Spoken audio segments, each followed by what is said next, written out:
me, Dr. Dieno, Chief Medical Officer of Expert Care and mom of two.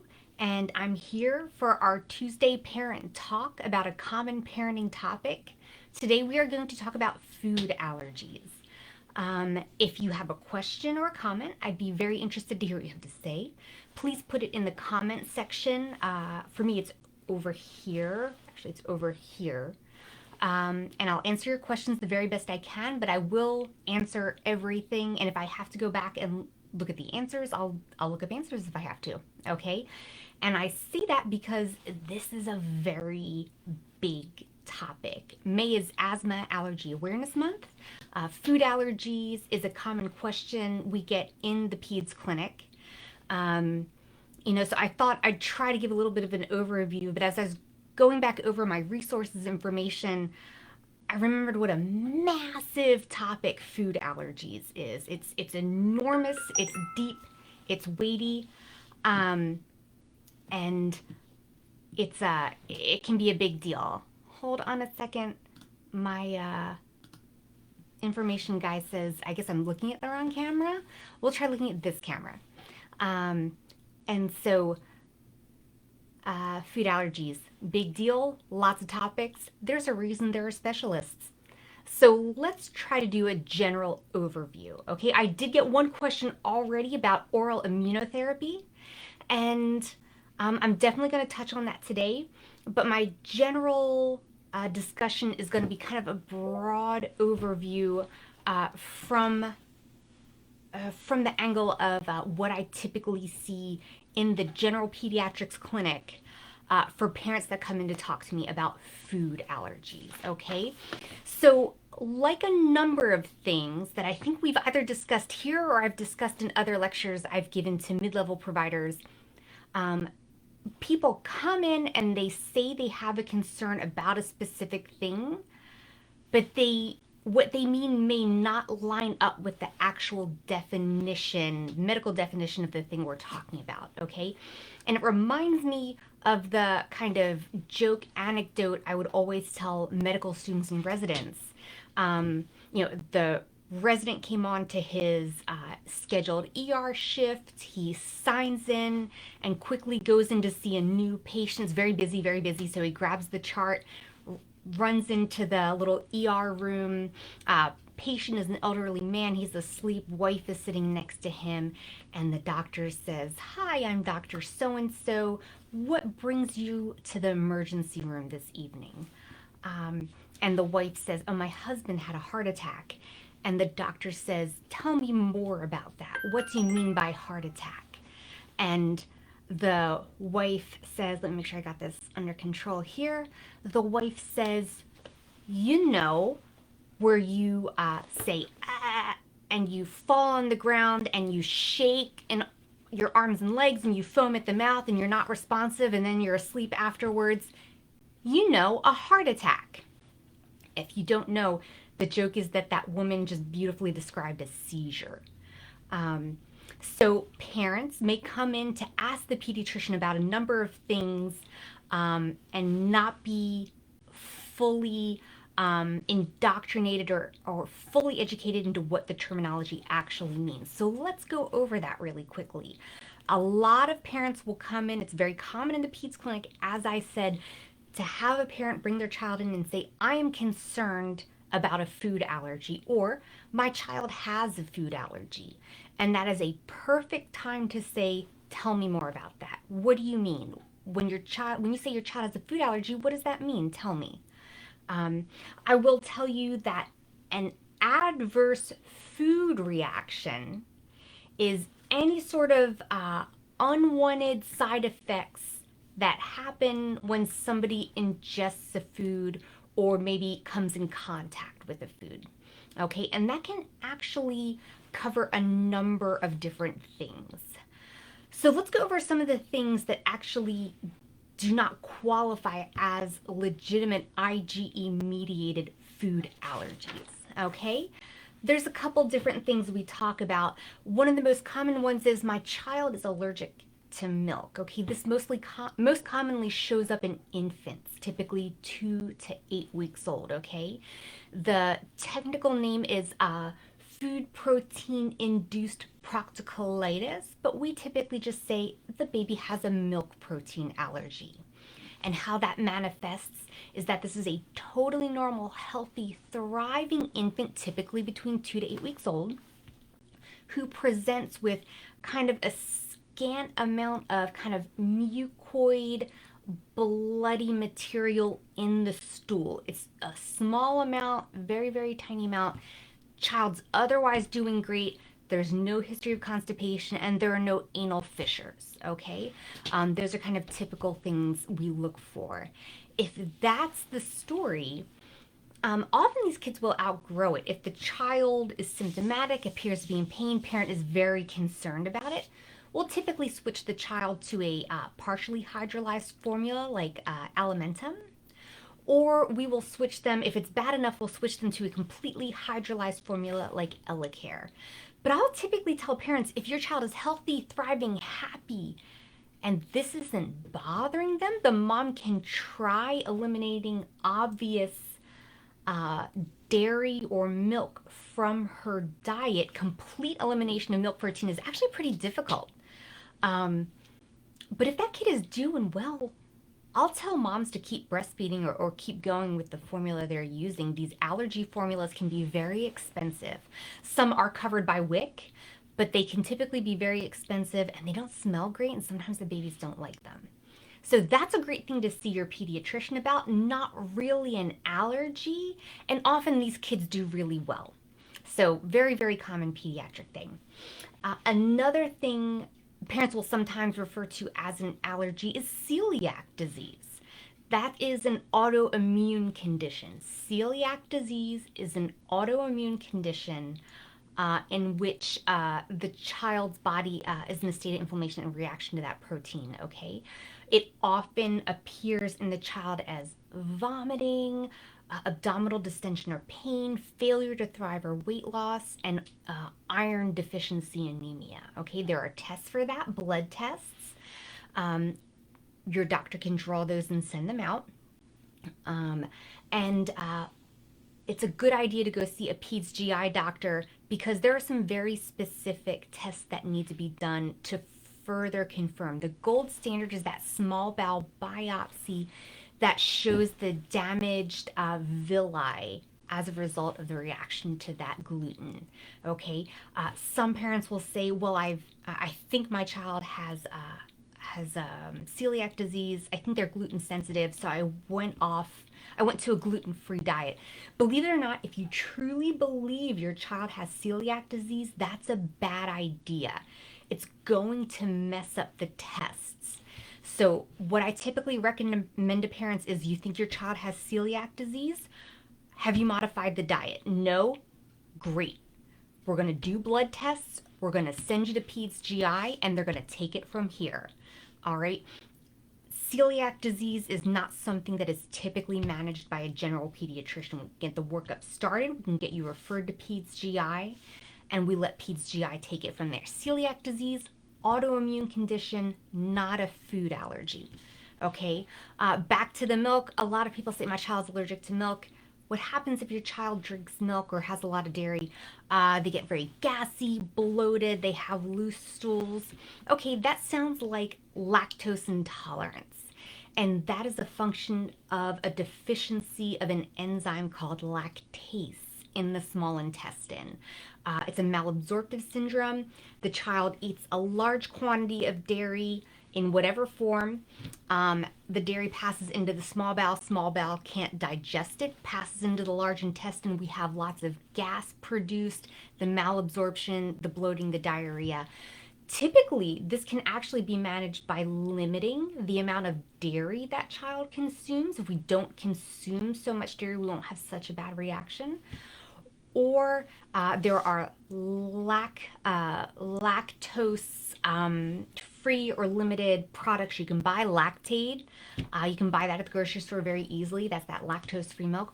Or you can buy lactase supplements over the counter to help them. Say we're going to go to a birthday party. We know there's going to be lots of ice cream and milkshakes, and we don't want to have a bad time or, not get to have a milkshake. You give a little bit of that lactase that handles it, okay? Lactose deficiency, lactose intolerance, not a true food allergy. All right, so we talked about milk protein allergy, that's food protein induced proctocolitis in infants. We talked about lactose intolerance, usually in older kids, preschool, school age. And we talked about celiac disease.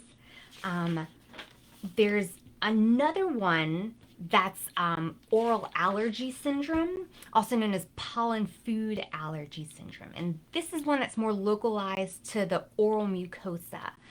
And we see it a lot in people who have a lot of pollen allergies. So it's a cross reactivity.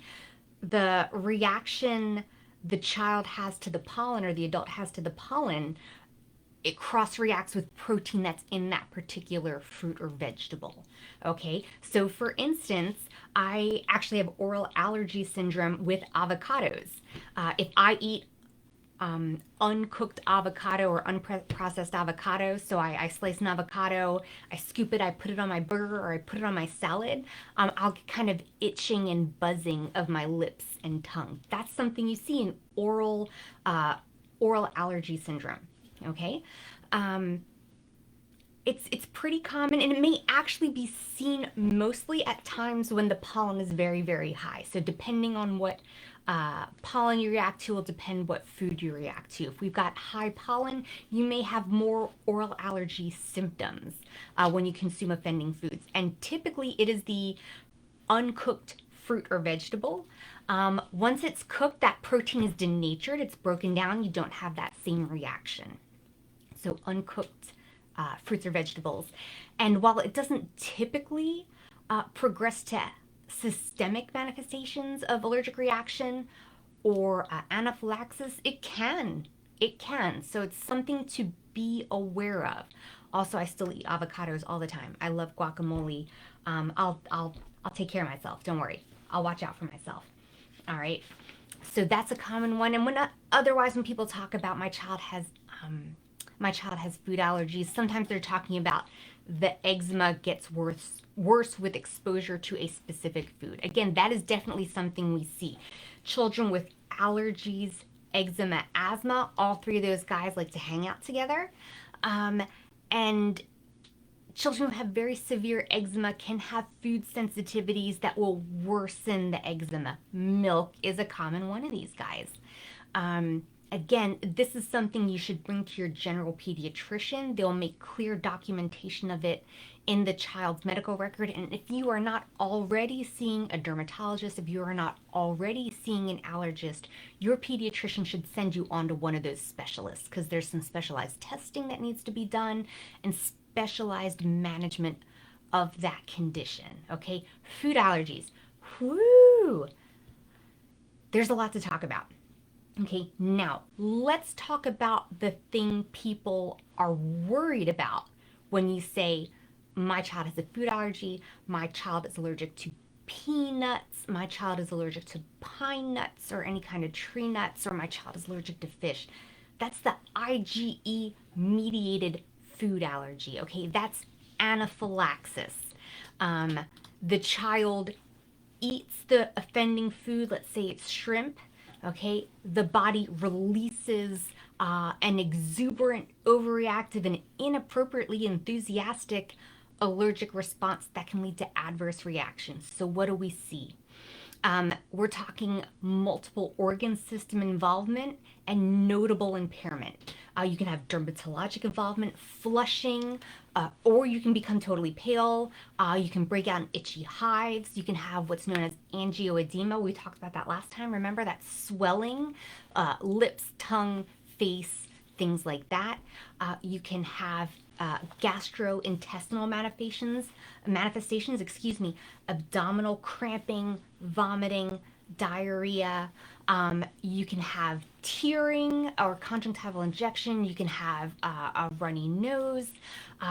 You can have shortness of breath and difficulty breathing because we have hyperreactivity of those lower airways. And you can have cardiovascular manifestations such as hypotension, fainting, and arrhythmias, okay? anaphylaxis, a true IgE-mediated food allergy that produces anaphylaxis, is life-threatening and needs to be taken very seriously. Okay? Typically, if this is a true IgE-mediated food allergy, the symptoms will start within minutes to a couple hours of symptom onset. Ingestion of the offending substance. A couple minutes to 2 hours, you'll see those symptoms. All right. Typically, these families are aware, and very often that child will have an EpiPen. Okay, so we need to talk about emergency management.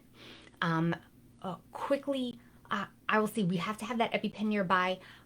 If the child is conscious, if you can get them to take also a dose of liquid Benadryl, if that child is conscious, that is only going to help. Do not delay the EpiPen to get the child to take the liquid Benadryl, but the liquid Benadryl is only going to help. So we have a child, we have a known food allergy, we have a possible ingestion, we have appearance of anaphylaxis type symptoms. Hit that kid with 5 to 10 mLs of Benadryl real fast, give them their EpiPen, and you proceed to the closest emergency room. Consider calling 911 if it is not going to delay the child's presentation to the closest emergency room, okay? So let's talk about the EpiPen real fast. It's one of my most favorite things in the world to give EpiPen training to families, all right? So let's pretend we've got 2 EpiPens. Here's my colored pens. I love colored pens so much. We got a purple, we got a blue. Okay, EpiPens will come 2 in a pack, all right? 2 EpiPens come in a pack, and they're weight dosed, depending on if you're less than 30 kilograms or above 30 kilograms. Less than, we're talking EpiPen Junior. Above, we're talking EpiPen regular. Don't worry about it. Your pediatrician will know, and they'll handle it for you. All right, you get 2 pens in a pack. Is that cause it's just kind of nice to have this, one to put in mom's car and one to keep at school? No, okay? EpiPens come 2 to a pack, and it is important to keep them together. And this is why. Epinephrine is a very short-acting medication. And sometimes you can give a child an anaphylaxis the dose of epinephrine, and that medication can run out before the storm of immune-mediated reactors dies out. So you can actually see a bimodal presentation or a second presentation of the anaphylaxis symptoms, all right? That's why it's important to have 2. And why it's important to get to the ER as soon as you give that epinephrine pen. Do not pass go. Do not collect $200. You give an EpiPen if you think it needs to happen. If you give an EpiPen, you go to the closest ER. All right. How do I give an EpiPen? All right. So there's a top and there's a bottom, right? Okay. I tell parents, kids, everybody, you grab the EpiPen around the middle. You grab it around the middle. You pull off the cap and you inject it into the lateral thigh, the outside portion of the thigh. You don't need to see my thigh. You know what a thigh looks like. You give it into the lateral portion of the thigh, needle side down. Why is it important to grab it around the middle with your thumb wrapped around your fingers? Because if you're in an emergency, things get really hectic, okay? People aren't necessarily thinking straight, okay?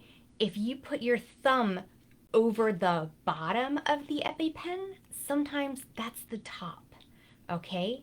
And when you go to jam it into the patient's thigh, you accidentally inject yourself in the thumb with the epinephrine. So what happens then? You still have a child in anaphylaxis, and now we have our helper, our responder, our parent, our assistant, whoever's there with the child, down because they've injected themselves full of epinephrine.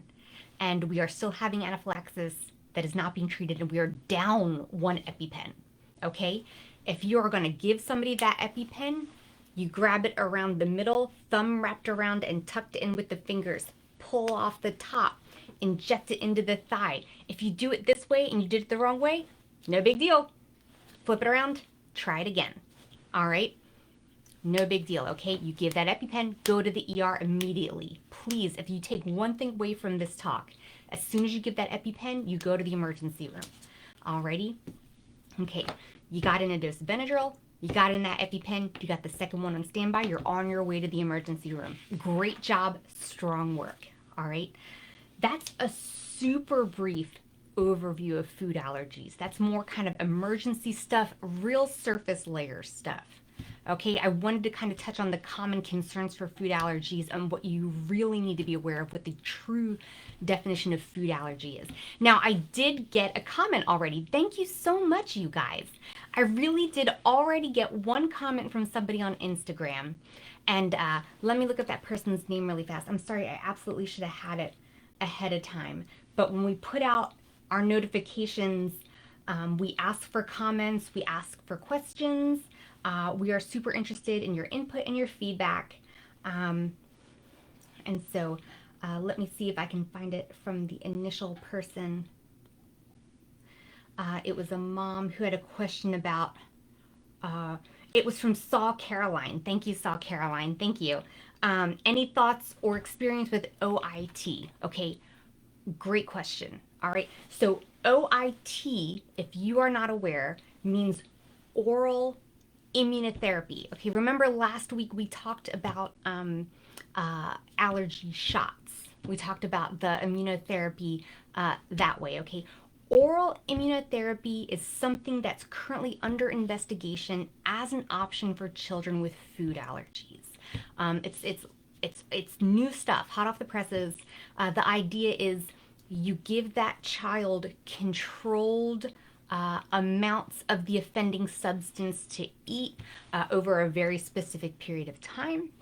The goal being that that child no longer has an allergic reaction to ingesting that food, or at least it takes way more of that food to trigger allergy or anaphylaxis symptoms in that child. That's the idea. All right. The problem is it is still very much under investigation and a process that very much needs to be refined. There's a lot of drawbacks right now. There are a lot of clinic visits for supervised dose adjustments. There's an indefinite period of treatment. Typically, those allergy shots you get for pollen allergies, they go on for a few years, but it's a very specific, like, nope, it's done at this time, and we expect to have X result, and that's what we do. We still don't know the answers to that for oral immunotherapy. And even as we're doing the oral immunotherapy, even as we're introducing the offending food like peanut in controlled doses, you still have to avoid that food during treatment. You can't start oral immunotherapy and say, okay, now I can eat peanut butter sandwiches. It doesn't work like that. So great question, Saul Caroline. Thank you so much, and I will respond to you on Instagram as well.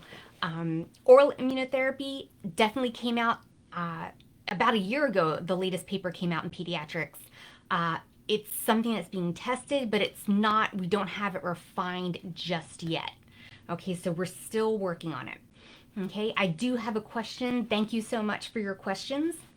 I have a question that says, for Benadryl and older kids, does liquid versus liquid gel matter? Does one start working faster? Is one better than the other? Great question. I would have to double check exact anticipated time to effect for the website. I mean, in my resources that I like to use, I don't believe there is. I feel like I see the food allergies more often in small children. So that's why I said the liquid one. And also it's typically easier for people to just slurp down a liquid. But if what you've got is the pill and it's an older kid, if you've got the liquid gel tabs and it's an older kid who is still awake and able to take a pill, I would say go ahead and give it, all right? 25 milligrams on board is only gonna help that older adolescent, all right? Hit that allergic reaction from two different mechanisms, the antihistamine, in addition to that catecholamine. It's very, very helpful. If you can get it in there, 100% go for it. Okay, it's kind of limited what we can have in, crash carts that are in Peds Clinic. And one of the things we have is Benadryl in there. We have or diphenhydramine is the generic term. So in the crash carts for kids, we have Benadryl in addition to EpiPens and other medications that we would use for anaphylaxis. Okay. Um, this was actually a shorter talk than I anticipated it being. I was really worried we were going to go long and go way down a rabbit hole. I really ratcheted it back because I didn't want to overwhelm or just start talking, and have it not be useful or not make any sense for people. So that was a very surface presentation of food allergies here for May Allergy Asthma Awareness Month.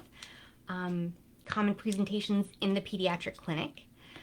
If you have any additional questions about food allergies, like Caroline did about oral immunotherapy, or Lorian did, hi Lorian, about Benadryl, which form of Benadryl is it okay to give, please feel free to respond in the comments section or respond to our posts on Facebook or Instagram. And please, if you have additional questions, seek out a pediatric AI doctor, allergy immunology doctor in your area. There's a wide network of them, and they are all very, very nice people, and they're happy to help you with any questions you have. If there are no other questions, then that's it for today for food allergies, very surface coverage of food allergies for today. And I look forward to talking to you guys next week. Hey, next week, if you guys are ever interested, I do specific topics for you guys, general knowledge, trying to give you as much knowledge as possible. But if you'd be interested in having me cover something specific, feel free to suggest it. Or if you're interested in having me just talk about kind of weird medical stuff, I'd be super happy to talk about that. I actually, when I was researching this, came across Heiner's syndrome, which I completely forgot about for a second. HEINER' syndrome. Very weird. It's a food allergy, but it is weird. The human body is very, very strange. If you'd like me to talk about weird medical stuff, I'm always happy to talk about that too. Love medicine, love the human body, love teaching parents and other learners.